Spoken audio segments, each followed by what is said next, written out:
Madhampatti Rangaraj Joy கிறிஸ்டில்லவோட வழக்கு சென்னை உயர்நீதிமன்றத்தில் விசாரணையில் இருக்க நிலையில இந்த வழக்கை வர டிசம்பர் 12ஆம் தேதி ஒத்தி வச்சிருக்காங்க.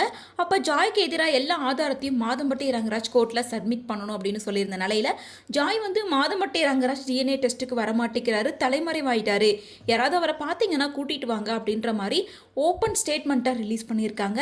அதை தொடர்ந்து மாதம்பட்டி ரங்கராஜ் டிஎன்ஏ டெஸ்ட்டை காசு கொடுத்து வாங்க பார்க்குறாரு அப்படின்னு சொல்லிட்டு ஒரு ஷாக்கிங்கான ஸ்டேட்மெண்ட்டை கொஞ்சம் நேரத்துக்கு முன்னாடி தான் ரிலீஸ் பண்ணியிருக்காங்க.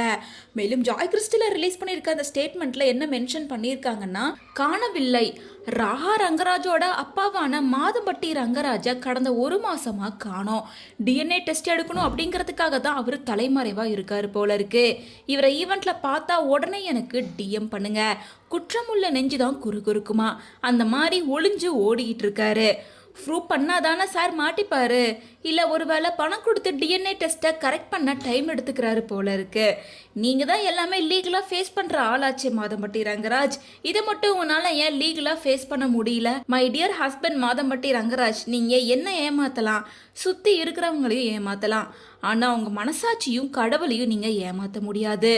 அரசன் அன்று கொள்வான், தெய்வம் நின்று கொள்ளும், நீங்கள் செஞ்ச செயலுக்கான பலன் நிச்சயமாக நீங்கள் அனுபவிச்சே ஆகணும் அப்படின்னு சொல்லிட்டு மறுபடியும் மாதம்பட்டி கூட ரொம்ப நெருக்கமாக இருக்கமாயான இமேஜோட இப்படி ஒரு போஸ்டர் ஷேர் பண்ணியிருக்காங்க. ஸோ இப்போவாது மாதம்பட்டி தரப்புலேருந்து ஏதாவது ரிப்ளை வரும் அப்படின்ற மாதிரி தான் இருக்குது. பட் இப்போ வரைக்கும் மாதம்பட்டி தரப்புலேருந்து எந்த ரிப்ளையும் வரல. வர டிசம்பர் 12ஆம் தேதி மாதம்பட்டி ரங்கராஜா ஜாய்க்கு எதிரான ஆதாரத்தோட கோர்ட்டில் ஆஜராக சொல்லியிருக்காங்க. ஸோ அப்போ என்ன எவிடன்ஸை எடுத்துகிட்டு வர போகிறாரு, இந்த கேஸோட முடிவு என்னவா இருக்கும் அப்படிங்கிறத வெயிட் பண்ணி தான் தெரிஞ்சுக்கணும்.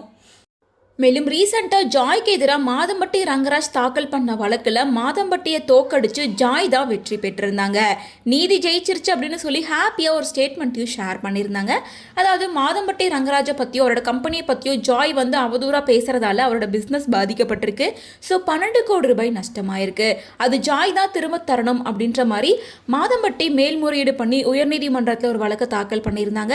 அந்த மனுவை ரத்து பண்ணி ஜாய் கிறிஸ்டில் மாதம்பட்டியை பற்றியும் அவங்களோட கம்பெனி பற்றும் பேசலாம் அப்படின்னு சொல்லிட்டு ஜாய்க்கு அனுமதி வழங்கியிருக்காங்க. மாதம்பட்டி ரங்கராஜ் டிஎன்ஏ டெஸ்ட்டை பணம் கொடுத்து வாங்க பார்க்குறாரு அப்படின்னு சொல்லிட்டு ஒரு ஷாக்கிங்கான விஷயத்த சொல்லியிருக்காங்க. ஸோ இது குறித்து உங்களோட ஒப்பீனியன் என்ன அப்படின்றத கமெண்ட்ஸ் மூலமாக ஷேர் பண்ணுங்கள்.